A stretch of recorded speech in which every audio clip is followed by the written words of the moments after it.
Bonjour à tous, amateurs d'histoires vécues et de voyages mémorables. Bienvenue dans la vidéo d'aujourd'hui, où nous explorerons la vie d'une légende des médias français. Philippe Bouvard, journaliste, animateur, écrivain perspicace qui a captivé des millions de téléspectateurs grâce à ses émissions de radio et de télévision. À 95 ans, il est non seulement une icône du journalisme français, mais aussi le témoin vivant d'un siècle mouvementé. Si vous n'êtes pas encore abonné à la chaîne, abonnez-vous dès maintenant et n'oubliez pas d'activer la cloche de notification pour ne rien manquer de nos histoires fascinantes.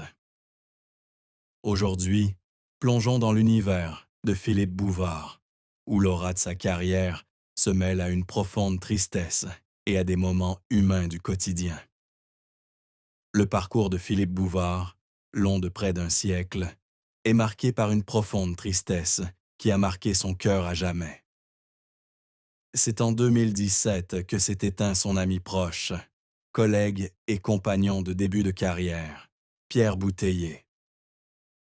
Pierre était non seulement un ami, mais aussi celui qui, avec Bouvard, a posé les premières de fondation de la légendaire émission de radio Le Petit Théâtre de Bouvard. Ensemble, ils partageaient de grands rêves, de longues soirées à discuter de journalisme, de littérature et de vie, ainsi que des moments de rire en studio. Lorsque Pierre est décédé d'un accident vasculaire cérébral, Bouvard a eu le sentiment qu'une partie de lui-même s'était également envolée. Dans une rare interview accordée à France Inter en 2018, il a déclaré « Je n'ai pas seulement perdu un ami, mais aussi un morceau du passé, de l'époque où l'on croyait pouvoir changer le monde avec des mots. » Cette tristesse ne réside pas seulement dans la perte personnelle, mais aussi dans la solitude que Bouvard ressent à l'approche de la vieillesse. Il a un jour décrit ce sentiment de se tenir devant le micro, là où résonnait autrefois le rire de Pierre et où seul le silence subsistait.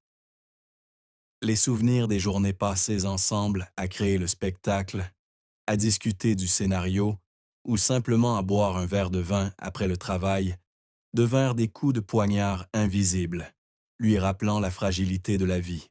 Bouvard, malgré son humour et son mordant constant en public, avouait penser souvent à Pierre dans les moments de calme, lorsque les lumières étaient éteintes et qu'il était seul avec ses pensées.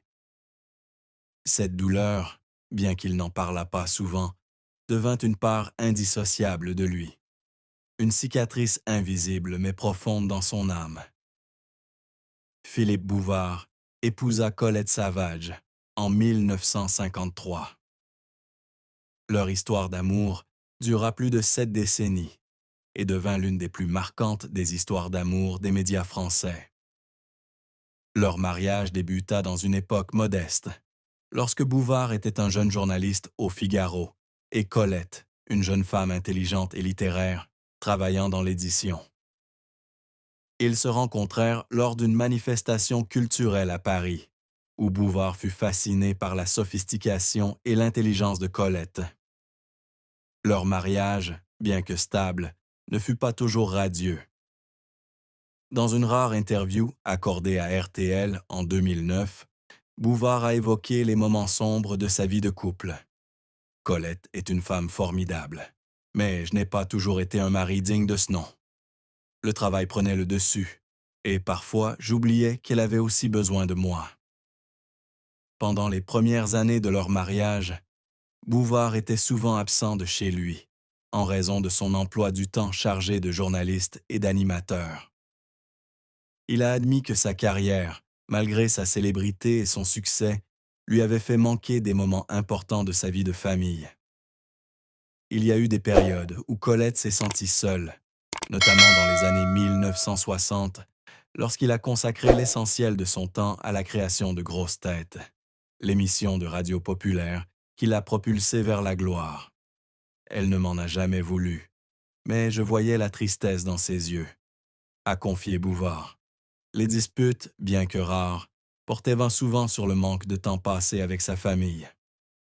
Un jour, Colette lui a dit sans détour « Tu peux faire rire toute la France, mais parfois, J'ai juste besoin que tu restes à la maison pour m'écouter. Cette remarque a piqué Bouvard, qui a commencé à chercher un meilleur équilibre entre travail et famille, même si cela n'a jamais été facile. Mais leur amour n'a jamais faibli. Bouvard a souvent loué Colette, la qualifiant de phare dans sa vie, qui lui a permis de garder les pieds sur terre, malgré les tempêtes de sa carrière et de sa vie. Ils n'ont pas eu d'enfant, une décision que Bouvard a un jour qualifiée de choix mutuel, de se consacrer mutuellement notre amour. Cependant, il a aussi admis que cela leur laissait parfois à tous deux un sentiment de manque, surtout en vieillissant. Coin